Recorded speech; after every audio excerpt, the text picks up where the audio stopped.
In London's East End, a corpse tumbles from a ship. Tangled in tarpaulin, it's laid forgotten for years. A scrap of paper in its pocket reads Roxbury.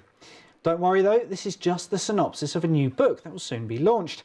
The Houses of Electricity will be in bookstores from the 22nd of August. And joining me on the sofa now is William Sutton, who's the author of this Gothic mystery novel. Well, thank you so much, and viewers may recognise you from other forays, but this time no guitar, you've come to tell us all about this wonderful book. Yes, I will be singing at the book launch, which is in Blackwell's Portsmouth, just on Friday week on the 1st of September. And I'll be launching the book, which that little trail of Roxbury leads us into a country house where there's a sort of Gothic novel feel unfurls.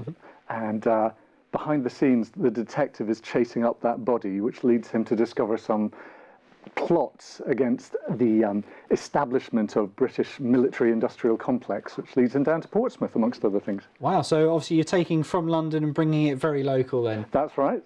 That's right. And one of the key scenes actually takes place as he goes out into the Solent to one of the forts, trying to work out whose side is certain people on. I shouldn't give away too much. Yeah, that's it. And just tell us a bit about the time period that it's set in. So we use that term Gothic quite loosely, but kind of where is it set? No, that's exactly right about the Gothic novel. We're right in the mid-Victorian period, in the 1860s, and that's a strange confluence of sort of modern technology. They're building the Tube in London, and they're developing HMS Warrior has just come to the dockyard.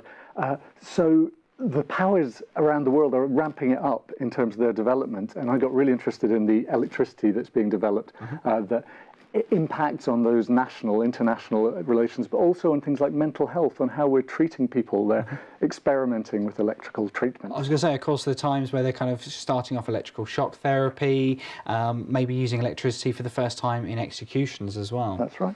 That's right. And building the mental asylums, such as St James Hospital in Portsmouth, and there's a little bit of a backstory about how do you assess that, how do you diagnose it, who can you trust in that world as diagnoses are fluctuating and advancing uncertainly.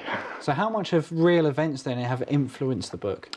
Well, there's actually a series. As I looked into it and I was discovering there was this genuine French threat, there was a real Europhobia around at that time. We thought they might be coming together. So I know, can you imagine?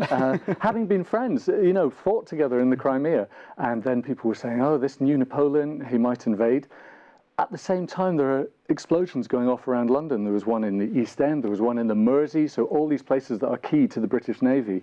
And that sent me down to Portsmouth, where I thought, why are they building these forts? And as I discovered that story, they were just trying to see how could they stop the French, if they were minded to, coming in and trying to nab our Navy.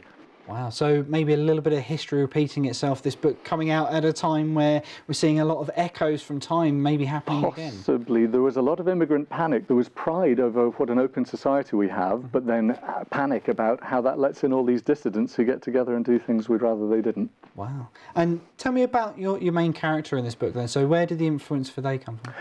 Well, Sgt Lawless, this is his third mystery. He's already fought some desperate powers in the underworld of London, both in the sense of the underground and the slightly seedier side of Soho.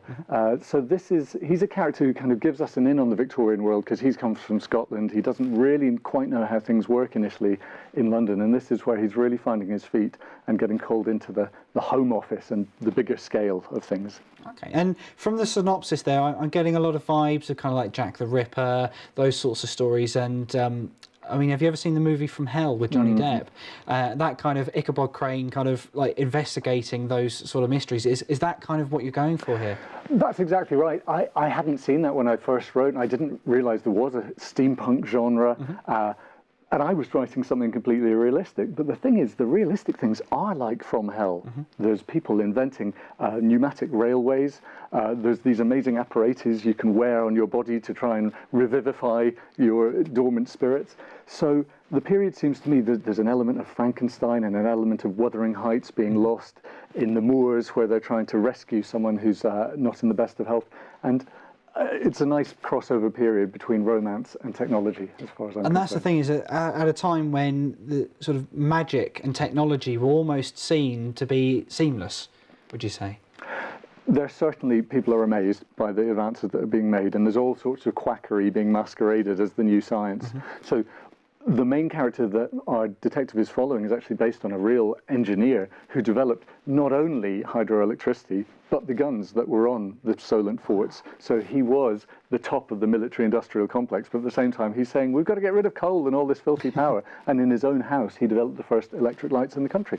Fantastic. And we were saying a little bit as well, it's not only, it's a work of fiction, but steeped in so much local history. And you've actually got some local maps and stuff that you've drawn up as well to go into the book. This is part of the fun, discovering that the ring of forts that was built in the 1860s, all the fights that went behind it. Let me just show that to the camera there so people at home can see. So it's, and that's fantastic. I mean, and this is all done by yourself as well? Yes, with a little bit of help from a designer. I do the sketches from original drawings. So. Well, I suppose the main thing we haven't talked about then, obviously we said that the book's coming out on the 22nd, but for anybody out there that's intrigued and maybe has read the previous books, where can we find it? How do we get our hands on this book? It'll be in bookshops already as they hear this interview. They can also come along to a launch. There's a Portsmouth launch on Friday the 1st of September, and it'll be in Blackwell's and Waterstones in Portsmouth. But there's a London launch the day before in Forbidden Planet on Shaftesbury Avenue, and it should be on Amazon and other reputable bookstores from then. Fantastic. Will, thank you so much for coming in, and do let us know about the next book. Thank you.